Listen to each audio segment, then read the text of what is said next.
அனைவருக்கும் வணக்கம். பாரம்பரிய திருவள்ளுவர் குலவம்சம் பிரசன்ன ஜோதிடர் சுப மாரிமுத்து திருப்பூரிலிருந்து இந்த பதிவு உங்களுக்காக. ஐயா வணக்கங்க ஐயா. வணக்கம் ஐயா. ஐயா இப்போது மக்கள் சார்பாக ஒரு கேள்வி இன்றைக்கி நான் கேட்கலான் இருக்கேன். கேளுங்க ஐயா. ஐயா, அதாவது இந்த ஜாதகத்தில் முடக்கு இருக்கு, ஜாதகத்தையும் முடக்கிருச்சு, கண்டிப்பாக அதனால் வாழ்க்கையில் நிறைய பிரச்சனைகள் அப்படின்னு சொல்லி நிறைய பேர் கேட்குறாங்க. கண்டிப்பாங்க ஐயா. இந்த முடக்குங்கிறது என்னங்க ஐயா? அதற்கும் கர்மாவுக்கு ஏதாவது சம்மந்தம் இருக்காங்க ஐயா? ரொம்ப பற்றி சொன்னீங்கன்னா ரொம்ப உதவியாக இருக்குங்க. நல்ல கேள்விங்க ஐயா.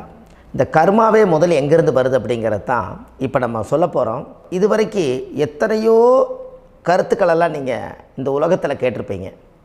ஆனால் இந்த பதிவில் நீங்கள் பொறுமையோடு இந்த கருத்தை ஒரு இனிமையோடு நிதானமாக கேட்டிங்கன்னா உங்களுடைய ஊழ்வினை கர்மா எங்கிருந்து உருவாச்சு, இதனுடைய இந்த கர்மானால் நாம் என்ன கஷ்டப்படுறோம், நாம் இந்த பூமியில் பிறக்கிறதுக்கு என்ன வரம் வாங்கி வந்தோம், நம்ம பாவ புண்ணியமெல்லாம் ஜாதக கட்டத்தில் போய் எப்படி எடுக்கிறது, நம்மளுடைய தோஷம்னு சொல்கிறோமே அந்த தோஷம் எப்படி கிரியேட் ஆகுது, நம்ம இந்த பூமியில் பிறக்கும்போது கொண்டு வந்த கர்மாவா, இல்லை கடவுளே நம்மளுக்கு ஒரு தண்டனையாக கொடுத்த கர்மாவா, இல்லை நம்ம இந்த பூமிக்கு வந்ததுக்கு அப்புறம் செய்த கர்மாவா, இது எல்லாத்தையுமே நம்ம பொறுமையாக கேட்கணும்னா கண்டிப்பாக இந்த பதிவை நீங்கள் பொறுமையோடு கேளுங்க. உங்களுக்கு இதில் ஒரு பெரிய ஒரு ரகசியம் ஒன்று அடங்கியிருக்குது. அந்த ரகசியத்தை தான் இன்றைக்கி இந்த உலகத்துக்கு அரங்கேற்றம் பண்ணுறேன். இந்த முடக்கு நம்ம ஐயா கேட்டதில் ஒரு அற்புதமான ஒரு விஷயம் என்ன அப்படின்னு கேட்டிங்கன்னா, முடக்குங்கிறது அந்த காலத்தில் பெரிய திறமையை கட்டி போட்டு வச்சுட்டா நம்மனால் அது இயங்க முடியுமாங்க? முடியாது இல்லைங்களா ஐயா? முடியாது. அப்போது அதே மாதிரி ஜாதக கட்டத்தில் நமக்கு வேண்டிய யோகத்தை கடவுளே நம்மளுக்கு நாம் செய்த பாவத்தினால அது முடக்கி வச்சிருச்சுன்னா அந்த பாவகத்தை அந்த ஜாதகர் அனுபவிக்க முடியுமா? அனுபவிக்க முடியாது. அப்போது அந்த அனுபவிக்க முடியாமல் வெளி உலகத்தில் போய் நம்ம தேடி போன பிறவியில் செய்த பாவத்தை இந்த பிறவியில் நீங்கள் தேடி கண்டுபிடிச்சி வாழ்க்கையில் நீங்கள் எப்போ மேலுக்கு வர்றது? அப்போது அந்த கர்மா 12 ராசி கட்டத்துக்குள்ள 27 நட்சத்திரத்தில் 9 கிரகங்களுக்குள்ள ஒரு பெரிய ஒரு ஆத்துமாத்துமான கர்மா, உங்கள் பூர்வ ஜென்ம கர்மா இதுக்குள்ளே எங்கேயோ ஒரு இடத்துல முடங்கியிருக்குது. இந்த முடக்க மட்டும் உங்கள் ஜாதகத்தில் நீங்கள் கண்டுபிடிச்சிட்டிங்கன்னா ஹைலைட்டாக வாழ்கிறதுக்கு, இந்த உலகத்தில் சுதந்திரமான வாழ்க்கை வாழ்கிறதுக்கு ஒரு மிகப்பெரிய பொக்கிஷம் உங்கள் ஜாதகத்துக்குள்ளேயே இருக்குது. அப்போது அந்த ஜாதகத்துக்குள்ளே நாம் போன பிறவியில் நம்ம கர்மா நாம் என்ன செய்திருப்போன்னு உங்களுக்குள்ளே பெரிய குழப்பம் இருக்கும். என்னங்க ஐயா, நீங்கள் என்ன கர்மா பண்ணிட்டு வந்தீங்க, நாம் போன பிறவியில் நம்ம யாரை ஒரு வதச்சோம், யாரை நம்ம மனசை புண்படுத்தினோம், நம்ம தாத்தாவுக்கு சோறு போட்டோமா, நம்ம பாட்டனுக்கு சோறு போட்டோமா, நம்ம முப்பாட்டனுக்கு சோறு போட்டோமா, நம்ம கொள்ளுப்பாட்டனுக்கு சோறு போட்டோமா, அப்போ நம்ம அப்பாவுக்கு நம்மளை பெற்றவருக்கு நம்ம சாப்பாடு கொடுத்தோமா, இவங்களுக்கெல்லாம் நம்ம சேவை பணிமடைகள் செஞ்சோமா, நம்மளுடைய உறவுகளுக்கெல்லாம் அரவணைச்சு போனோமா, நம்மளுடைய இந்த மாதிரி நாம் இரத்த சம்பந்த உறவுகளை இருந்து தான் இந்த உலகத்துக்கு நம்ம வெளியில் வந்திருப்போம். அப்போது வெளியில் நீங்கள் நிற்கிறீங்க, அப்படியே மேலே போய் பார்த்தீங்கன்னா ஒரு 7 தலைமுறையில் ஒவ்வொருத்தரும் செய்த கர்மாவெல்லாம் நம்ம பிளட்டு ரிலேட்டிவாக இப்போ நீங்கள் கரண்ட்டில் இருக்கிறவங்க கிட்ட தான் டெபாசிட் பண்ணியிருக்கோம். அப்போ இது தெரியாமல் நாம் ஜாதகத்துக்குள்ளே போய் தசாபுத்தி நல்லா தனுங்க இருக்குது, நான் ரொம்ப கஷ்டப்படுறேன், என் ஜாதகத்தில் போய் பார்த்தேன் எல்லா கிரகங்களும் நல்ல வலிமையாக இருக்குன்னு தான் சொன்னாங்க, ஆனால் இன்னும் என்னுடைய கடன் அடையலை, இன்னும் என்னோடய கர்ம தீர்ந்த மாதிரியே தெரியல, எனக்குள்ளே ஒரு தாட்டு என்னமோ நான் ஒரு பின்தங்கின வாழ்க்கையிலே வாழ்ந்துட்டுருக்கேன் அப்படின்னு நீங்கள் சொல்லும்போது, அப்போ இதையெல்லாம் தாண்டி ஒரு கர்மா உங்களுடைய ராசி கட்டத்துக்குள்ளே எங்கேயோ ஒரு பக்கத்தில் ரகசியமாக புதைஞ்சிருக்கு. அப்போது அந்த ரகசியமாக புதைஞ்சிக்கக்கூடிய அந்த முடக்கு தான் இன்றைக்கி இந்த உலகத்துக்குள்ளே நீங்கள் தெரிஞ்சுக்கக்கூடிய விஷயம். அப்போ அந்த முடக்குங்கிறது ஒன்று உண்மை. இந்த உலகத்துக்கு நம்மளை எல்லாத்துலேயும் நல்லா யோசிச்சு பாருங்கள். 12 ராசி கட்டம் இருக்குதுங்களா ஐயா? ஆமாங்க ஐயா. ஆனால் கிரகம் எத்தனை இருக்குதுங்க? 9 தான் இருக்குங்க ஐயா. ஆமாம், 12 ராசிக்கு 12 கட்டத்துக்கு 12 கிரகம் கொடுத்துருக்கலாமல்ல கடவுள். அப்போ ஏன் 3 கட்டத்தை மட்டும் எம்டி பண்ணி மீதி 9 கிரகத்தை வச்சுக்கிறாருன்னா, அப்போ நாம் செய்த 3 தலைமுறை கர்மாவுக்கு அது எந்த கட்டம் பிளாக் ஆகுதோ அந்த கட்டத்துக்குள்ளே ஏதோ ஒரு ரகசியம் இருக்கிறனால தானே எங்கேயோ ஒரு பக்கத்தில் நீங்கள் கண்டிப்பாக கர்மாவில் மாட்டுவீங்கிறது கடவுளே படைச்சு தானே இதை உருவாக்கியிருக்காரு. 12 ராசிக்கு 12 கட்டம் கொடுத்துருந்தா எங்கே நீங்கள் சுற்றி வந்தாலும் ஏதோ ஒரு வீட்டுக்குள்ளே போய் உட்காந்துக்கலாம். ஆனால் ஒரு வீடு சுத்தமாக இருக்குது, ஒரு வீட்டில் 4 கிரகம் இருக்குது, ஒரு வீட்டில் 3 கிரகம் இருக்குது, ஒரு வீட்டில் 5 கிரகம் இருக்குது, ஒரு 3 வீடு 4 வீடு காலியாக இருக்குது. அப்போ எங்கேயோ ஒரு ராசி கட்டத்துக்குள்ளேயே கடவுளுடைய கர்மா விளையாட்டு, அது ரகசிய விளையாட்டு தான். அப்போது இந்த இடத்துல தான் உங்கள் ஜாதகத்தில் முடக்கு இருக்குது. இந்த முடக்கை நீங்கள் எப்படியெல்லாம் அதை ஆராய்ச்சி பண்ணி கண்டுபிடிக்க முடியும் அப்படிங்கிற ஒரு விஷயத்தை தான் இன்றைக்கி நம்ம இந்த உலகத்துக்குள்ளே இதை நுழைக்க போகிறேன். இப்போ அப்பா செய்த பாவம்னு ஒன்று இருக்குமில்லங்க ஐயா, நம்ம அறியாத வயசில் தெரியாதில்ல, அப்பா செய்த பாவம்னு இருக்கும். அப்பாவுடைய சொத்து பிள்ளைக்குத்தானா, அப்பாவுடைய பாவம் பிள்ளைக்குத்தானே, என்னங்க ஐயா? சரி, அப்போ தாத்தா இருக்கிறாரு, தாத்தாவுடைய கர்மா உயிர் எங்கே எழுதி வைக்கிறாருங்க? அப்போது மகனை விட்டுறாரு. அப்போ தாத்தா மாதிரியே முகம் இருக்குது, தாத்தா மாதிரியே அவருடைய நடை உடை பாவனை இருக்குது, அவர் தாத்தாவுடைய ஜீனு தான் அப்படின்னு இவர் சொல்லும்போது, அப்போ தாத்தாவுடைய சொத்து பேரனுக்கு சொந்தம்னா தாத்தாவுடைய பாவம் எங்கே போகுங்க? Very good. அப்போ அப்போது இந்த கர்மா எப்படி டிரான்ஸ்ஃபர் ஆகுதுன்னு உங்களுக்கு தெரியுதா?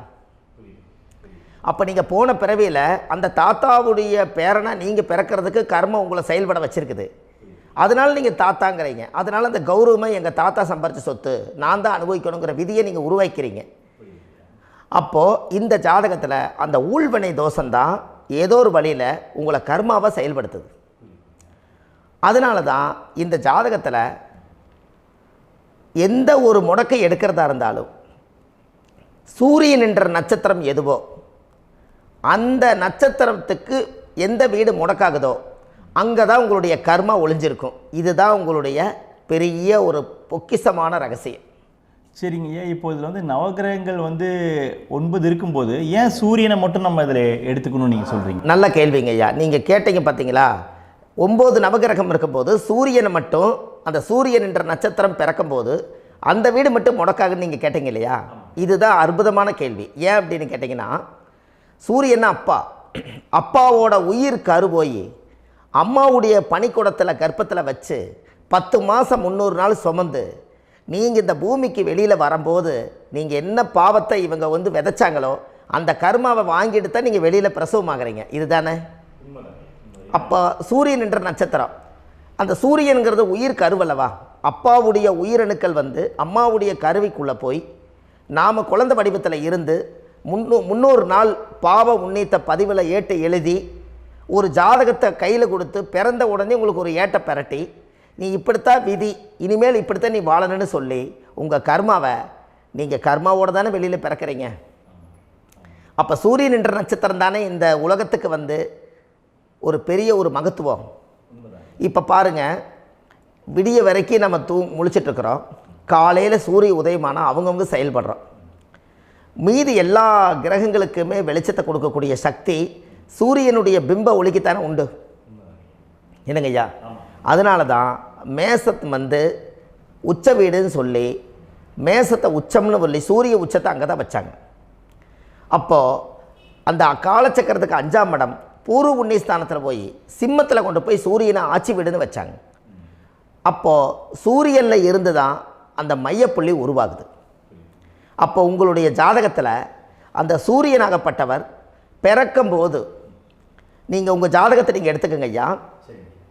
நீங்கள் இன்றைக்கே போய் கதவை திறந்து உங்கள் பெட்டியை திறந்து பீர்வாவுக்குள்ளே உங்களுடைய ஜாதகம் இருக்குது, அந்த ஜாதகத்தை எடுத்து ஜோதிடர்கிட்டையே நீங்கள் சந்தேகம் கேட்குறக்கு முன்பு நீங்களே உங்களுடைய கர்ம பற்றி தெரிஞ்சுக்கிறதுக்கு இந்த பதிவில் உங்களுக்கு ஒரு ரகசியத்தை சொல்லித்தரேன். உங்கள் ஜாதகத்தில் இப்போ இது வரைக்கும் ராசி கட்டத்தை நீங்கள் பார்த்துருப்பீங்க, ஆனால் பாதசாரம்னு ஒன்று இருக்கும் இல்லைங்களா? ராசிக்கு பாதசாரம்னு ஒன்று இருக்கும். சூரியன் என்ன நட்சத்திரத்தில் இருக்குது, சந்திரன் என்ன நட்சத்திரத்தில் இருக்குது, செவ்வாய் என்ன நட்சத்திரத்தில் இருக்குது, புதன் என்ன நட்சத்திர காலில் நிற்குது, இதெல்லாமே அந்த சாரம் இல்லாத ஜோதிடம் சோரம் போய்விடும். அதனால் அந்த சாரத்தில் நிற்கிது பார்த்தீங்களா கிரகம், அதில் இப்போ நீங்கள் உங்களுடைய ராசி கட்டத்தை ஓப்பன் பண்ணுங்கள். இதில் ராசி கட்டத்தில் சூரியன் என்ற நட்சத்திரம்னு ஒன்று இருக்கும் இல்லைங்களா? அது எதுவாக வேணாலும் இருந்துட்டு போட்டோம். அந்த நட்சத்திரம் தான் நீங்கள் பிறக்கும்போது தாயுடைய கருவறைக்குள்ள கரு உருவான நட்சத்திரமே அதுதான். புரிஞ்சுங்களா ஐயா? பிறக்கும்போது நீங்கள் அந்த கருவுடைய நட்சத்திரம் அப்பா வந்து கருவை உருவாக்கி கர்மாவை விதைச்சது அந்த சூரியன் என்ற நட்சத்திரம் தான். அந்த வீட்டுக்கு தான் இந்த ராசி கட்டத்தில் உங்களுக்கு முடக்கு உருவாகுது. புரிஞ்சுங்களா ஐயா? அப்போது ஒரு ஜாதகத்தில் சூரியன் என்ற நட்சத்திரம் எதுவோ அதுதான் உங்களுடைய கர்மா நட்சத்திரம். இப்போ நம்ம பிறக்காதுக்கு முன்னாடி அப்பா கட்டத்தில் அந்த கர்மா டெபாசிட் ஆகிருக்கும். அதை ட்ரான்ஸ்ஃபர் எப்படி பண்ணுறாரு? அவருக்கு ஒரு கல்யாணம் வச்சு அவர் குடும்ப வாழ்க்கையில் வாழ்ந்து நம்மளோட உயிர் கருவை கொண்டு போய் ஊராம் பொண்ணை கல்யாணம் பண்ணி பொண்டாட்டின்னு எடுத்துக்கொண்டு அந்த பொண்டாட்டிங்கிற உரிமையாகி இவருடைய உயிர் கரு உருவாகி வாரிசுகள் வெளியில் வருது. அதானங்க ஐயா? அப்போது அந்த சூரியன் என்ற நட்சத்திரம் தான் இந்த உலகத்தில் ஒரு பிரம்மாண்டமான நட்சத்திரம். இந்த நட்சத்திரம் உங்கள் மனசுக்குள்ளே ஏதாவது இருந்துச்சுன்னா உங்கள் வீட்டில் ஏதாவது ஒரு நல்ல விஷயங்கள் நீங்கள் பண்ணுறதா இருந்தால் அந்த கர்மா நட்சத்திரம் சூரியனுடைய நட்சத்திரம் இருக்குது பார்த்தீங்களா, அந்த நட்சத்திரத்தில் எந்த ஒரு சேவைகளும் செய்யக்கூடாது. அதுதான் கர்மா. அதை போய் நீங்கள் ஆக்டிவேட் பண்ணி விட்டீங்கன்னா அது முன்னோர்களை வந்து நீங்கள் வந்து தொந்தரவு பண்ண மாதிரி. அந்த கர்ம நட்சத்திரம் தான் உங்கள் வாழ்க்கையில் அது புதஞ்சிருக்கிறதா. இப்போ குழந்தை பிறந்தாலோ சீர் சீமந்தங்கள் நீங்கள் செய்கிறதாலோ கல்யாணம் முக்கிறதுனாலோ உங்கள் ஜென்ம நட்சத்திரத்தன்னைக்கு கல்யாணம் பண்ண வேண்டாம்னு சொல்லிக்கிறாங்கல்லங்க. உங்களுக்கு ஜென்ம நட்சத்திரத்துக்கு முன்னாடி உங்களை உருவாக்குன நட்சத்திரம் தான் ஜென்ம நட்சத்திரம். அப்போ சூரியன் என்ற நட்சத்திரம் அப்பாவுடைய ஜென்ம நட்சத்திரமாக அந்த ஊழ்வினை கர்மம் செயல்படுது. அப்போ அந்த முடக்கு யார் வழியில் வந்தது? முன்னோர்கள் வழியில் வந்தது. முன்னோர்கள் கட்டி வச்சது யாரைய? குலதெய்வத்தை. அப்போ அந்த குலதெய்வத்தை போய் சாமிக்கு போய் வீடு வாசல்லாம் வலித்து குலதெய்வத்தை போய் தேங்காய் பழம் பூ மாலை கல்கண்டு வாங்கி அர்ச்சனை பண்ணி ஒரு அன்னதானம் ஒன்று பண்ணிவிட்டு சாமிக்கு பொங்கல் வச்சு நைவேத்தியம் பண்ணிவிட்டு உங்கள் ஜாதகத்தை வச்சு பூஜை பண்ணிவிட்டு வாங்க. அதுக்கப்புறம் தான் உங்கள் கர்மாவை கண்டுபிடிக்கிறதுக்கு வழியே பிறக்கும். குலதெய்வத்தை வணங்காமல் கோவிந்தா கோவிந்தா என்று பல தெய்வத்தை வணங்கினாலும் பலனொன்றும் இல்லைன்னு அந்த காலத்தில் முன்னோர்கள் சொல்லி வச்சுக்கிறாங்களா இல்லைங்களா? அதனால் கண்டிப்பாக அதை கண்டுபிடிச்சி நீங்கள் அதுக்கு ஒரு நைவேத்தியம் பண்ணால் மட்டும்தான் முதல்ல உங்கள் 5ஆம் பாவம் முன்னோர்கள் அது வேலை செய்யும். குலதெய்வ ஆலயத்துக்கு போயிட்டு வாங்க. போயிட்டு வந்துட்டு இந்த கர்மவினை தோஷத்தை நிவர்த்தி பண்ணுறதுக்குண்டான சரியான பரிகாரத்தை நம்ம எடுப்போம். அப்போது உண்மையாலுமே ஒரு ராசி கட்டத்துக்குள்ளே இந்த மாதிரி ஒரு அந்த கர்ம தோஷம் இருப்பதனால இந்த கர்மா தோஷத்துக்கு அந்த முடக்க தோஷங்கிறத நீங்கள் எடுத்து அதை கண்டுபிடிச்சி அந்த சூரியன் என்ற நட்சத்திரம் எந்த ராசி கட்டத்தில் போய் முடக்காயிருக்குதோ அந்த முடக்கு எந்த பாவகம் வந்து நம்மளுக்கு லாக் ஆகிருக்குதோ அந்த பாவகத்துக்கு உண்டான பரிகாரங்கள் அதுக்குரிய ஸ்தலங்கள் அந்த கோவில்களில் போய் சுவாமிக்கு தேங்காய் பழம் பூமாலை கல்கண்டு வாங்கி அர்ச்சனை பண்ணி நீங்கள் இந்த கோவிலுக்குள்ளே போய் உட்காந்து சாமி கும்பிட்டு வந்தீங்கன்னா உங்களுடைய ஜாதகத்தில் இருக்கக்கூடிய அந்த முடக்கு தோசை நீங்கி வாழ்க்கையில் நீங்கள் எதை சாதிக்க வந்தீங்களோ அந்த சாதனையை நீங்கள் சாதிச்சிட்ருப்பீங்க. புரிஞ்சுங்களா ஐயா? ஏன் அப்படின்னா அந்த முடக்கு நட்சத்திரத்துக்குள்ளே தான் ஒரு தோஷம் இருக்குது. இப்போ அந்த காலத்தில் பாருங்கள் ஐயா, முன்னோர்கள் எல்லாம் நிறைய பேர் கோவில் கட்டி வச்சுட்டு போயிருக்காங்களா இல்லைங்களா? இந்த கோவில் எதுக்காக கட்டி வச்சுக்கிறாங்கன்னா அவங்க கட்டினவங்களுக்கும் அந்த முடக்கு தோஷம் இருந்திருக்குது. ராஜாக்கள் இருந்திருக்குது, மன்னர்கள் காலத்தில் இருந்திருக்குது, ஜமீன்தார் காலத்தில் இருந்திருக்குது. இப்போ அவங்களுடைய அமைப்புகள் எல்லாமே முன்னோர்கள் என்னமோ அறியாமல் தெரியாத தன்னடக்கம் இல்லாத ஒரு கர்மாவை இவங்க செஞ்சிட்டாலும் அதுக்குரிய பரிகார ஸ்தலங்களை கொண்டு போய் அந்த காலத்திலே ஜாதகம் பார்த்து நம்ம வந்து முன்னோர்களுடைய பாவத்தை நாம் செய்த பாவத்தையும் தீர்த்துட்டு நமக்கு கீழே அடுத்த சந்ததிகள் அடுத்த தலைமுறைகள் வந்தாலும் இந்த கோவில்களுக்கு வந்து விளக்கு போட்டு சாமி கும்பிட்டு இந்த மண்ணை மிதிச்சிட்டு போனால் அன்னையோடு அந்த கர்மா தீருங்கிறது அந்த காலத்திலேயே முடக்க தோஷ பரிகாரத்தை கோவில் வழியில் அந்த காலத்தை திசை திருப்பி வச்சுருக்காங்க. அப்போ நீங்கள் கோவிலுக்கு போகாமல் கண்டிப்பாக இந்த பரிகாரத்தை நீங்கள் உடைக்க முடியாது. ஏன் உடைக்க முடியாதுன்னா இப்போ நீங்கள் எத்தனை வருஷம் வாழ்கிறீங்க ஐயா?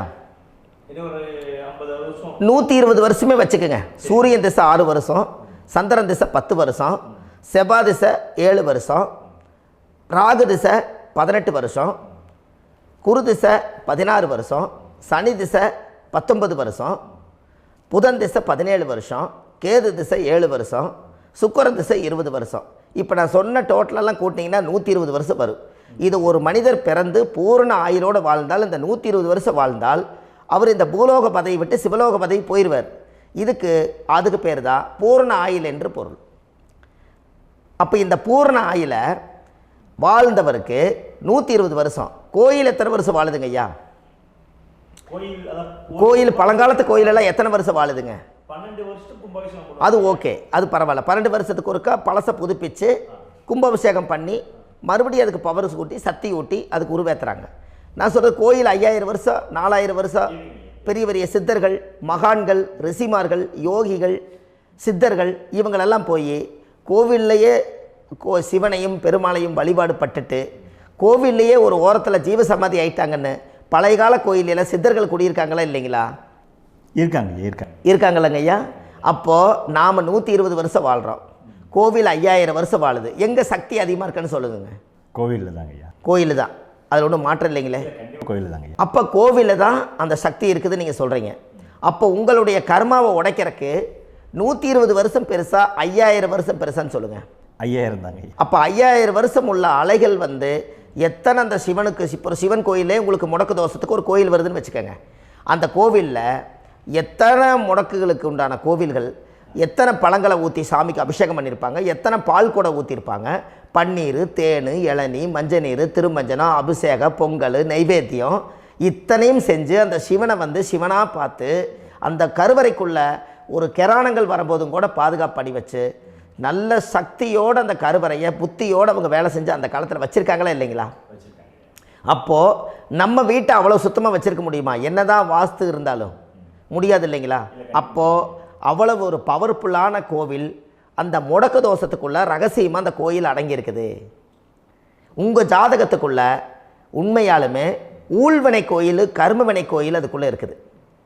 அந்த ஜாதகத்தை கணிச்சு பார்த்தா கரெக்டாக உங்களுடைய ஜாதகத்தில் அப்பாவுடைய கருவறையிலேருந்து உயிர் உருவாகிற நேரத்தில் இருந்து இப்போ வரைக்கும் நீங்கள் கரண்ட்டில் வாழ வரைக்கும் அந்த கர்ம கூட வர்றதை ஒரே ஒரு இடத்துல போனால் மட்டும்தான் விட்டுட்டு வர முடியும். அது எந்த வீடு அப்படின்னு கேட்டால் உங்களுக்கு அப்பாவுடைய கர்மா வழியில் போய் அந்த கோவில் பழையகால கோயில், பழையகால தெய்வங்கள், அந்த கோவில் தான் உங்கள் ஜாதகத்துக்குள்ள ரகசியமாக இருக்கும். அது ஏன் இந்த பதிவில் உங்களால் சொல்ல முடியாது அப்படின்னா, இந்த பதிவில் ஏன் உங்க சொல்ல முடியாதுன்னா உங்கள் ஜாதகம் தெரியாமல் என்ன கோயிலை நீங்கள் சொல்லுவீங்க? இப்போ பொதுவாக ஒரு நட்சத்திரத்துக்கு ஏதோ ஒரு கோவிலை அவங்க சொல்லி நீங்கள் போயிட்டு வர்றீங்கன்னு வச்சுக்கோங்க. ஆனால் அது வேலை செய்யலைன்னா நம்மளுக்கு என்னங்க இவ்வளோ கஷ்டப்பட்டு போய் அதை பலனடையிலேன்னு கேள்வி கேட்டக்கூடாது. உங்கள் ஜாதகத்தை நீங்கள் கொண்டாங்க, உங்கள் டேட் ஆஃப் பர்த் டயத்தை போட்டு ஜாதகத்தை கணிச்சு நீங்கள் சூரியன் என்ற நட்சத்திரத்துக்கு உங்களுடைய கர்மவினை கோவில் யார், உங்களுடைய முடக்கு யார், ஊழ்வனை தோஷத்துக்கு உண்டானவர் யார், தாய் வழி கர்மா யார், தந்தை வழி கர்மா எது, நீங்கள் பிறக்கும்போது வந்த கர்மா என்ன, இது எல்லாம் கணிக்காமல் பொதுவாக ஒரு கோயிலில் போய் நீங்கள் பாட்டுக்கு சாமி கும்பிட்டு வந்தால் பலன் எப்படி கிடைக்கும்? கண்டிப்பாக கிடைக்காதுங்க ஐயா. என்னங்க ஐயா? அது தெரிஞ்சு பண்ணாதான் சரியா? ஒரு டாக்டர்கிட்ட போகிறீங்க, என்னை அப்படியே ஸ்கேன் பண்ணி ஒரே ஒரு மாத்திரை கொடுங்கன்னு கேட்டால் டாக்டர் கொடுப்பாருங்களா? அவர் என்ன பிரச்சனை இருக்குதோ அதை முதல்ல கண்டுபிடிச்சி ஸ்கேன் பண்ணி பார்த்து ரிப்போர்ட் எடுத்து அது மூலியமாக தான் கொஞ்சம் எடுத்து ஐயா உங்களுக்கு இந்த பிரச்சனை, இதுக்கு தீர்வுக்கு இதுக்குண்டான மெடிசன், இது இப்படித்தான் சாப்பிடணும்னு அது முறையாக சொல்லி அந்த உயிர் வாழ வைக்கிறாரு டாக்டர். அவர் ஒரு தெய்வ வடிவத்தில். கரெக்டுங்களா ஐயா? அப்போ உங்களோட கர்மா எங்கே செயல்படுது அப்படின்னா, இந்த முடக்க நீங்கள் இந்த பதிவில் தெரிஞ்சுக்கங்க. அதுக்குரிய நட்சத்திரம் என்னன்னு தெரிஞ்சு வச்சுங்க. உங்கள் ஜாதகத்தில் சூரியன் என்ற நட்சத்திரத்தை எடுத்துக்கங்க. அந்த வீட்டுக்கு முடக்க இந்த பதிவில் எந்த வீடு லாக் ஆகிருக்குதுங்கிறத நான் உங்களுக்கு இந்த வீட்டில் சொல்கிறேன். அந்த வீட்டு நீங்கள் பாருங்கள், உங்களுடைய லக்கணத்துக்கு அது எந்த வீடு. இப்போ லக்கணத்துக்கு ஒரு 7வது வீடுன்னே வச்சுக்கோங்க. அப்போ லக்கணத்துக்கு 7வது வீடே முடக்கு. அப்படி ஒரு முடக்கு ஆகிப்போச்சுன்னா ஒரு ஜாதகத்தில் லக்கணம் தான் 1, 7ஆம் இடம்ங்கிறது மனைவி ஸ்தானம். ஒரு ஆணுடைய ஜாதகத்துக்கு 7ஆம் இடம் தான் மனைவி. அவருக்கு நல்ல மனைவி அமையாமல் ஆடம்பரம் இருந்தும் வீடு அரண்மனை மாதிரி இருந்தும் அந்த மனைவியை ஒரு சந்தோஷமாக அவர் அனுபவிக்க முடியாது. புரிஞ்சுங்களா ஐயா? சந்தோஷமாக அனுபவிக்க முடியாது. ஏன் அப்படி? 7ஆம் இடத்துல தான் அவரோட கர்மா உட்கார்ந்துருக்குது. கரெக்டாக சொன்னீங்க. 7ஆம் இடத்துல தான் அந்த கர்மா உட்கார்ந்துருக்குது. அப்போ அந்த 7ஆம் இடத்துல இருக்கக்கூடிய அந்த கர்மா போன பிறவியில் நீ மனைவிக்கு சோறு போடாமல் மனைவியை கட்டி வச்சு அடிக்கிறதும், மனைவியை துன்புறுத்துறதும், அந்த மனைவி இருக்கவே இன்னொரு வாழ்க்கைக்குள்ளே போகிறதும், இங்கே வாழ வேண்டிய தாம்பத்திய சந்தோஷத்தை கொண்டு போய் இன்னொரு இடத்துல கொடுக்கறதும், தெரிஞ்சிருந்தே நம்மளுடைய மனசுக்குள்ளே திருடுத்தனமாக வாழ்கிறதும், இது எல்லா கர்மாவும் போன பிறவியில் நாம் செய்த ஊழ்வினை கர்மா தான் உங்கள் ஜாதகத்தில் 7ஆம் இடம் முடக்கு. அப்போ அந்த 7ஆம் இடம் முடக்கா இருந்துச்சுன்னா கண்டிப்பாக உங்கள் ஜாதகத்தில் நீங்கள் என்ன அனுபவிச்சிட முடியும்? நல்ல நண்பர்கள் கிடைக்க மாட்டாங்க, நல்ல ஒரு பார்ட்னர்ஷிப் அமையாது, நல்ல ஒரு நட்பு வட்டங்களில் எதையும் அனுபவிக்க விடாது, ஒரு அங்கீகாரமான உறவுகளில் போய் நம்ம ஸ்ட்ராங்காக நிற்க முடியாது. 7ஆம் இடம் என்பது தாம்பத்திய வாழ்க்கை, பூர்த்தி இல்லாத வாழ்க்கையாக இருக்கும். இப்படியெல்லாம் அந்த ஜாதகத்தில் ஒரு பொதுவாக ஒரு ஜாதகத்தில் 7ஆம் பாவம் முடக்காயிட்டால் இந்த கர்மாவை அவர் அனுபவிச்சுக்கிட்டே இருப்பார். இது எப்போத்தான் அதுக்கு ஒரு தீர்வு வேணுங்கய்யா? அந்த கோயில் எதுன்னு நீங்கள் கரெக்டாக சொன்னீங்க. இப்போ இது மனிதனால் செயல்படுது. மனிதர்கள் தான் கோயிலை கட்டி வச்சாங்க. தெய்வத்தை விட ஒரு காலத்தில் மனிதர்களுக்கு மகிமை ஜாஸ்தி. ஏன்னா சாதாரண ஒரு மண் பூமியாக இருந்த இடத்த மனிதர்கள் தான் கோயில் கட்டி ஒரு மகிமைப்படுத்தி புண்ணியம் பண்ணி வச்சாங்க. மனிதர்களுக்கு சக்தி அதிகம்தான், ஆனால் பிரபஞ்சத்துக்கு அதை விட சக்தி அதிகம் அல்லவா? ஐயா, நீங்கள் கோவிலுக்கு போய் அந்த கர்மா உடைக்கிறதுக்கு கோவிலில் சக்தி இருக்குது, ரைட்டு. ஆனால் நம்ம வீட்டுக்கும் கோயிலுக்கும் ஒரு மிகப்பெரிய தொடர்பு என்னென்னா, அந்த கோயில் கட்டுறவங்க எல்லாமே பழைய காலத்து கோயிலெல்லாம் பாருங்கள், பஞ்சபூதத்தை வச்சு கட்டியிருப்பாங்க. பஞ்சபூதத்தை வச்சு தான் கட்டுவாங்க கோயில். அது உங்களுக்கு தெரியணும் இல்லைங்களா? பஞ்சபூதம்னா நீர், நெருப்பு, காற்று, பூமி, ஆகாயம். இந்த பஞ்சபூதத்தினுடைய சக்திகள் எல்லாம் ஒரே நேர்கோட்டுக்கு என்னைக்கு வருதோ அன்னைக்கு தான் அந்த கோவிலுடைய பாலக்கால் போட்டு 1000-2000 வருஷம் நிலச்சி நிற்கிறது. காரணம், இந்த பிரபஞ்சத்தில் பஞ்சபூதம் எப்படி நிலச்சி நிற்குதோ அதுபோல் 5000 வருஷம் நிற்கிறதுக்கு அந்த பஞ்சபூத சக்தி வச்சு தான் சாமி சிலையை பிரதிஷ்டை பண்ணி வச்சுருப்பாங்க. அதனால தான் இந்த கோயில்கள் எல்லாம் 5000 வருஷமாயும் எத்தனையோ கிராணங்களை எல்லாம் தப்பிச்சிருக்கிறதுக்கு காரணம். அப்பேற்பட்ட புண்ணிய ஸ்தலம் உங்களுக்கு எதுன்னு தெரியணும் அல்லவா? என்னங்க ஐயா?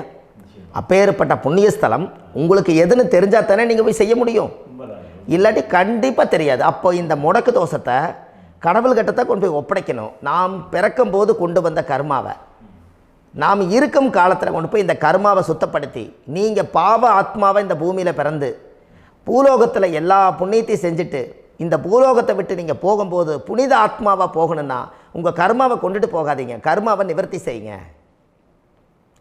என்னங்க ஐயா? அப்போ கர்மாவை சுத்தப்படுத்துங்க. கர்மாவை சுத்தப்படுத்திட்டு உங்களுக்கு பிறக்கிற குழந்தைகளுக்கு அந்த கர்மாவை டிரான்ஸ்ஃபர் பண்ணாமல் உங்களோட நில் பண்ணுங்க. ஒரு உதாரணம் சொல்லட்டுங்களா ஐயா? ஒரு காந்தம் ஒன்று இருக்குது இல்லைங்களா? ஒரு காந்தம்ங்கிறது ஒரு தாத்தாவாக வச்சுக்கோங்க. ஒரு இரும்பை கொண்டு போய் வச்சா ஒட்டு மோட்டாதா? அப்போ ஒட்டுனோடனே காந்தம்ங்கிறது தாத்தா, அவருக்கு பிறந்த வாரிசுக்கு அந்த கர்ம டிரான்ஸ்ஃபர் ஆயிருமா? சரி, இன்னொரு இரும்பை கொண்டு போய் வைங்க, ஒட்டு மோட்டாதா? அப்போ அது பேரனுக்கு வைங்க, பேரனுக்கு வந்துருச்சு அந்த கர்மா. இன்னொரு இரும்பை கொண்டு போய் வைங்க, அந்த காந்தத்துக்கு நேர் இன்னொன்று வைங்க, ஒட்டு மோட்டாதா? அப்போ அதை கொண்டு போய் நம்ம கொள்ளு பேரனுக்கு வைங்க. இப்படியே டிரான்ஸ்ஃபர் ஆகி தலைமுறையாக இந்த கர்மா தொடர்ந்துக்கிட்டே இருக்குது. இந்த இடத்துல கொண்டு போய் காந்தத்துக்கு இரும்பு ஒட்டிகிட்டே இருக்குதுல்ல, இந்த இடத்துல ஒரு மரக்கட்டை செஞ்சு கொண்டு போய் கரெக்டாக வச்சுக்கினே போட்டுமா? அந்த மரக்கட்டையை கொண்டு போய் வைக்கிறவர் யார்? மரக்கட்டை வச்சுட்டு அடுத்த வாரிசு புனிதமாக பிறந்துட்டு அந்த மேலே இருக்கிற கர்மாலாம் இந்த அடுத்த இதுக்கு வராதில்ல. இதுதாங்க ஐயா கர்மா. தொடர்ந்து வரக்கூடிய கர்மாவை அதை நில் பண்ணணுங்கிறதுக்கு பேர் தான் இந்த உதாரணத்தை சொன்னவங்களுக்கு. அப்போ நாம் இந்த பூலோகத்தில் நம்ம ஒரு தாயுடைய கருவறையில் இருந்து தொப்புள் கொடி அறுக்கும் நேரம் நாம் என்ன கர்மாவை வாங்கி வந்திருந்தாலும் அதையெல்லாம் ஆராய்ச்சி செய்து ஜாதகத்தில் முழுமையாக கண்டுபிடிச்சி ஒரு காலம் இல்லைனாலும் ஒரு காலம் நம்ம நல்லா இருக்கிறதுக்காக, நம்ம வாரிசுகள் எல்லாம் நலமடைஞ்சு வளமடைஞ்சு வர்றதுக்காக இந்த கர்மா தோஷத்தை கரெக்டாக கண்டுபிடிச்சி சரியான கோவிலுக்கு போய் நீங்கள் கர்மாவை நிவர்த்தி பண்ணி அங்கே பூஜை புனஸ்தானங்கள், சகசரநாம பூஜைகள், ஓமங்கள், வழிபாடுகள் இதெல்லாம் நீங்கள் செஞ்சு உங்களுடைய பாவத்தை எல்லாம் கழித்து உங்கள் ஜாதகத்தவே யோகமாக மாற்ற முடியும். கண்டிப்பாக மாற்ற முடியும். ஏன்னா நம்ம யாரை நம்பி செய்கிறோம்? சரியான கடவுள்கிட்ட வழிகாமிக்க போகிறோம். அப்போ கடவுள் பொய்யாயிருவாரா? ஐயா நம்ம அதாவது அந்த காலத்தை சொல்லுவாங்க, சத்தியுள்ள சாமி கும்பிட்டு புத்தி உள்ள உள்ளே பெக்கணும்னு சொன்னாங்க. 16 வதபதன்னு பெக்கலை, எல்லாம் அறிவோடு பெற்றாங்க. அதனால் எல்லாமே தாய் தந்தைகள் பேச்சை கேட்டாங்க. அன்றைக்கி எல்லாருமே தாய் தந்தைகளுக்கு தூணாக நின்னாங்க. அப்போ அந்த காலத்தில் சத்தியுள்ள சாமி கும்பிட்டு புத்தி உள்ள உள்ளே பெக்கணும்னு சொல்லி அன்றைக்கி அறிவோடு பெற்று இந்த கர்மாவை ஆளுக்கு ஒரு கர்மாவை டிரான்ஸ்ஃபரை பிரித்து எல்லாரும் சுத்தப்படுத்தினாங்க. இன்றைக்கி நம்ம ஒரு குழந்தை 2 குழந்தை பெற்று வச்சுருக்கோம். அவங்களுக்கே இவ்வளவு கர்மா வந்துருச்சுன்னா இந்த குழந்தைகளுக்கு என்னைக்கு இந்த கர்மாவை போய் கண்டுபிடிச்சி நீங்கள் எப்போ சரி பண்ணுவீங்கன்னு. அப்போ இந்த வாழ்க்கையில் ஏதோ ஒரு பிரபஞ்ச சக்தி நம்மளை அறியாமல் என்னமோ ஒரு இயக்கத்தில் கொண்டு போய் விட்டுருச்சுங்களா? அப்போ இனிமேலாவது இந்த கர்மாவில் இருந்து கண்டிப்பாக நம்ம நிவர்த்தி ஆகணும்னு சொன்னால் இந்த முடக்கு தோஷத்தை யாரெல்லாம் கண்டுபிடிச்சி இந்த ஊழ்வினை கர்மாவில் இருந்து நாம் கருவறையில் சுமக்கும் போது 10 மாதம் நீங்களாம் என்னென்ன நினச்சிருப்பீங்க? அதாவது கருவறைக்குள்ள கருப்பாக ஒரு பிண்டம் இடப்பக்கம் கிடக்கையில் இந்த பூமிக்கு வரும்போது நீங்கள் என்னென்ன நினச்சிருப்பீங்க?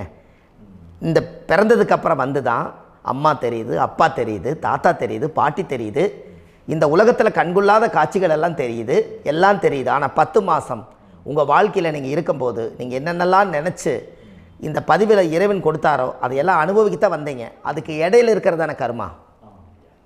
இந்த ஒரு விஷயம் உங்களுக்கு கிடச்சிருச்சுன்னா நீங்கள் எல்லாருமே ராஜயோகமாக பிழைப்பீங்கள்ல. இதில் ஏழை பணக்கார யாரையுமே சொல்ல வரல. அவங்க பிறக்கும்போது புண்ணியத்தை பொறுத்து தான் போன ஜென்மத்தில் நம்ம என்ன புண்ணியங்கள் பண்ணி வச்சோமோ அந்த புண்ணியத்தில் இன்றைக்கி நல்லா வாழ்கிறாங்க. ஒருத்தர் கேட்டார், என் ஜாதகத்தில்ங்க எங்கூட படித்தவர் இடம் வாங்கிட்டார், வீடு வாசல் கட்டிட்டார், தொழில் பண்ணிட்டார், நல்லா இருக்கார், ஆனால் நான் இன்னும் அப்படியே தான் இருக்கிறேங்கன்னு ஒருத்தர் கேட்டார். அதுக்கு ஒரு கருத்து என்னென்னா, டேட் ஆஃப் பர்த் ஒன்று தான், டைம் ஒன்று தானே வச்சுக்கோங்க. அவங்க அப்பா செஞ்ச புண்ணியம் வேறு, நீங்கள் செஞ்ச பாவங்கள் வேறு. அவர் செஞ்ச புண்ணியத்தினால அவருக்கு எல்லாமே முன்னாடி கிடைக்குது. நீ கர்மாவெல்லாம் கழிச்சிட்டீன்னா பின்னாடி கிடைக்க போகுது. இதில் மற்றவங்களை பற்றி வேற்றுமையாக நினைக்கிறதுல எந்த ஒரு இதுவுமே இல்லை. அப்போ ஒருத்தர் பார்த்து ஒருத்தர் வாழ வேண்டாம்.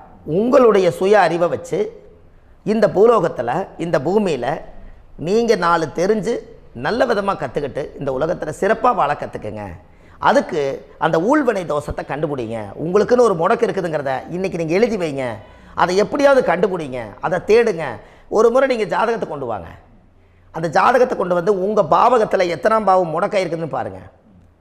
அந்த பாவகம் முடக்காயிருச்சுன்னா உங்கள் வாழ்க்கையில் அதிலிருந்து உங்களால் வெளியில் வரவே முடியாது, கண்டிப்பாக வர முடியாது. அதை நீங்கள் கண்டுபிடிச்சா மட்டும்தான் நீங்கள் மேலே வர முடியும். ஏன்னா நிறைய பரிகாரங்கள், பூஜைகள், யாகங்கள், ஓமங்கள் எல்லாம் செய்து வச்சும் கூட அந்த கர்மவினைக்கு உண்டான கோவிலுக்கு போய் அந்த 5000 வருஷ பழமை வாய்ந்த தெய்வத்துக்கிட்ட போய் நீங்கள் முறையிட்டு விளக்கு போட்டு உங்கள் கர்மத்தை எல்லாம் நான் நீ தான் தீர்த்து கொடுக்கணும்னு சொல்லி நம்பிக்கையோடு நீங்கள் போய் அந்த சரணாகதி அடையிறீங்க பாருங்கள், அங்கே தான் உங்கள் கர்மாவை எடுத்து விடுறாரு.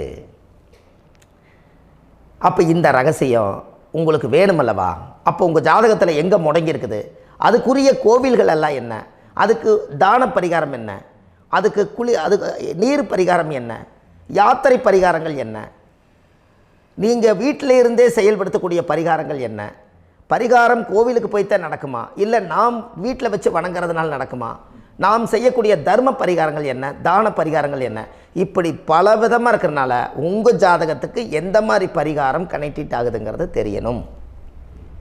இது தெரியாமல் கண்டிப்பாக உங்களால் செயல்படுத்துறது ரொம்ப கஷ்டம்.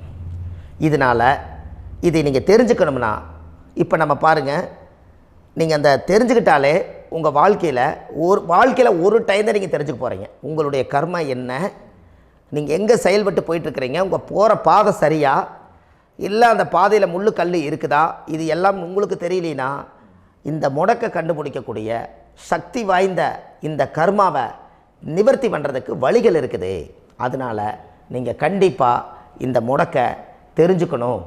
இந்த முடக்கு ராசினா என்ன உண்மையாலுமே உங்கள் வாழ்க்கையில் நீங்கள் தெரிஞ்சு இனிமேல் உங்கள் வாழ்க்கையில் இதுவரையிலும் கர்மாவுக்குள்ளேயே கஷ்டப்பட்டீங்க, வழி தெரியாமல் கண்ணை கட்டி காட்டில் விட்ட மாதிரி இருந்தீங்க.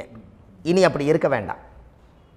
உங்கள் ஜாதகத்தில் 12 ராசி கட்டத்தில் 9 கிரகம் போகும், மீனி 3 கிரகம், 3 கட்டம் உங்களுக்கு எங்கேயோ ஒரு பக்கத்தில் 3 கட்டம் எம்டியாக தான் இருக்கும். கரெக்டுங்களா? அது இல்லாமல் ஒரு ஜாதகம் பிறக்காது. ஏன்னா 9 கிரகத்துக்கு 9 கணக்கு போட்டால் 3 கட்டம் எம்டியாக தான் நிற்குது.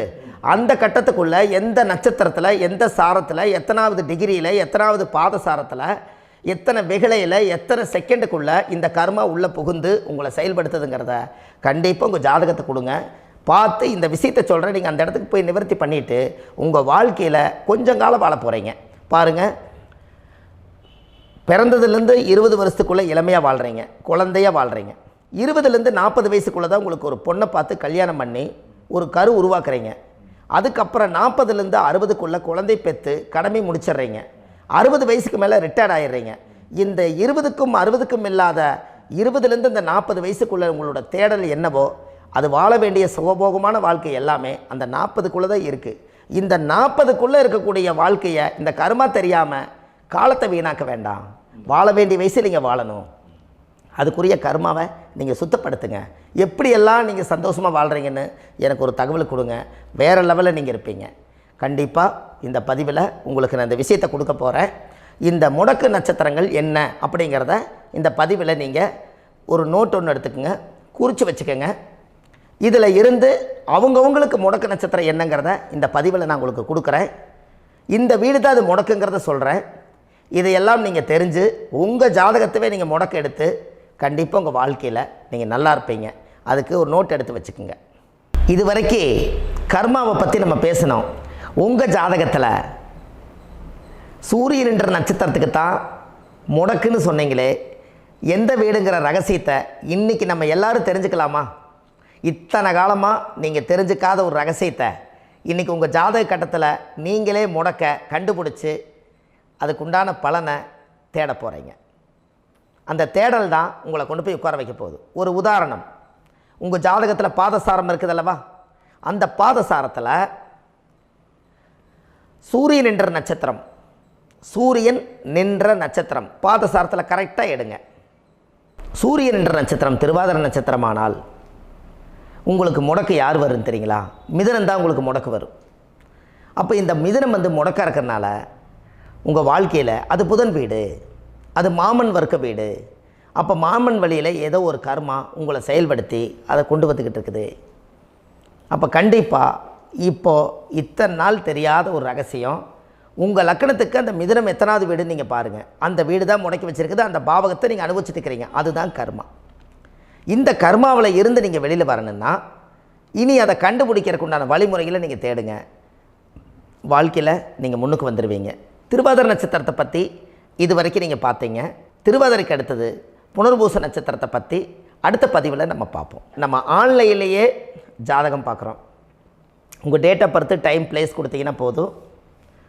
உங்களுக்கு ஜாதகத்தை கணிச்சு ஃபோன்லேயே உங்களுக்கு கர்ம ராசி கண்டுபிடிச்சி உங்களுக்கு உண்டான கர்ம பரிகாரத்தை சொல்லி உங்கள் வாழ்க்கையில் ஒரு வெளிச்சத்தை கொண்டு வர்றதுக்கு என்றைக்கும் உங்களுக்கு உறுதுணையாக இருப்பேன். நீங்கள் கண்டிப்பாக இந்த பதிவுகள் எல்லாம் இது உங்களுக்காகத்தான். இது அதிகாலை நேரத்தில் பிரம்ம முகூர்த்தத்தில் இந்த பதிவை உங்களுக்கு முழுமையாக சமர்ப்பணம் பண்ணுறேன். இதை கற்று இதை வழி நடத்தி இதைய எப்படியெல்லாம் இந்த முடக்கை கண்டுபிடிச்சி இப்படியெல்லாம் பேச வச்சு அழகு பார்க்க நம்ம முன்னோர்களுடைய ஆசீர்வாதமும் இந்த முடக்கை கண்டுபிடிச்ச குருமார்களும் அவங்களுடைய குடும்ப பாரம்பரிய வம்சாவளிகளும் எல்லாருமே நல்லா இருக்கணும். அதுக்காக இந்த நேரத்தில் நான் அடியேன் சுப மாரிமுத்தாக இருந்து திருப்பூர்லேருந்து இந்த பதிவை உங்களுக்கு நான் கொடுக்குறேன். கண்டிப்பாக இந்த முடக்கு கோயிலுக்கு, இந்த முடக்கு தோஷத்துக்கு உண்மையான பரிகாரங்கள், எளிமையான பரிகாரங்கள் நீங்களே வாழ்க்கையில் செஞ்சு ஆதிகால பரிகாரங்கள் உங்கள் மனசுக்குள்ளே இருக்குது. அதை செயல்படுத்தினா மட்டும் போதும். வாழ்க்கை எங்கேயோ போயிடும். கண்டிப்பாக ஒரு முறை உங்கள் ஜாதகத்தை அனுப்பி வைங்க. உங்களுக்கு நான் பார்த்து பலன் சொல்கிறேன். இன்றைக்கி நான் கொடுத்த பதிவுகள் எல்லாம் உங்களுக்கு ரொம்ப பயனுள்ளதாக இருந்திருக்கும். உங்களுக்கு இது வரைக்கும் எத்தனையோ கர்ம வினைகளை பற்றி தெரியாமல் இருந்திருப்பீங்க. இந்த பதிவில் நிறைய கேட்டு தெரிஞ்சுக்கிட்டீங்க.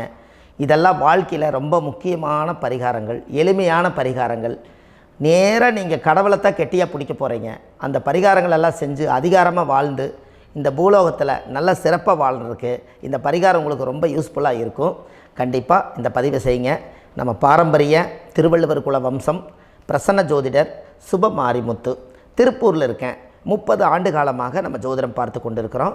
இவ்வளவு காலமாக எத்தனையோ ஆயிரக்கணக்கான மக்களுக்கு நம்ம ஜோதிடம் பார்த்து வழிகாட்டி நிறைய மக்களுக்கு நிறைய சேவைகள் செஞ்சுருக்கேன். நிறைய கோயில் கட்டி வச்சுருக்கேன், கும்பாபிஷேகங்கள் பண்ணி வச்சுருக்கேன், அன்னதானங்கள் நிறையா பண்ணி வச்சுருக்கேன், புண்ணிய யாத்திரைகள் நிறைய போய் வந்திருக்கேன். மக்களுக்காகவே நான் உங்களுக்கு உழைக்க தயாராக இருக்கேன். இந்த ஜோதிடம் என்னுடைய ஒரு பாரம்பரியமாக என்னுடைய அப்பா, தாத்தா, முன்னோர்கள் இதெல்லாம் எங்களுடைய குலத்தொழில் இது. அதனால் நாங்கள் பாரம்பரியமாக திருவள்ளுவர் குல வம்சம். வள்ளுவர் வாக்குன்னு யூடியூப் சேனலில் போனீங்கன்னா 1000 பரிகாரங்கள் கொடுத்துருக்கேன். அதுவும் உங்களுக்கு ரொம்ப யூஸ்ஃபுல்லாக இருக்கும். வள்ளுவர் வாக்கு அப்படின்னு போடுங்க. அப்படி இல்லைன்னா சுப மாரிமுத்துன்னு போடுங்க. இதில் பரிகாரங்கள் நிறையா கொடுத்துருப்பேன். கண்டிப்பாக இதெல்லாம் நீங்கள் சந்தித்து நீங்கள் ஒரு சப்ஸ்கிரைப் பண்ணி வச்சுக்கோங்க. நான் போடக்கூடிய பதிவுகள் எல்லாமே உங்களுக்கு நோட்டிஃபிகேஷனை வந்துடும். அதனால் நீங்கள் ஒரு சப்ஸ்கிரைப் பண்ணி வச்சுக்கோங்க. தினமும் ஒரு தகவல் உங்களுக்கு கொடுத்துக்கிட்டே இருக்கேன். இதெல்லாமே உங்களுக்கு ஒரு பெரிய சந்தோஷமான நிகழ்ச்சிகள். என்றைக்கும் உங்களோட நான் வாழ்கிறேன். உங்களுடைய குடும்பத்தில் நான் ஒருத்தராக இருந்து குடும்ப ஜோதிடராக நான் இருப்பேன். கண்டிப்பாக ஆயுளுள்ள வரைக்கும் உங்களுக்காக இந்த ஜோதிடத்துக்கு உழைச்சி உங்கள் குடும்பத்தில் ஒருத்தராக நான் வந்து ஒரு ரத்த உறவில் நான் வந்து இந்த பூர்வ ஜென்மத்தில் உங்களுக்கு நான் கடமைப்பட்டிருக்கேன். கண்டிப்பாக அடுத்த பதிவில் உங்களை நான் சந்திக்கிறேன். வாழ்வது ஒரு முறை, வாழ்த்தட்டும் தலைமுறை. நன்றி, வணக்கம்.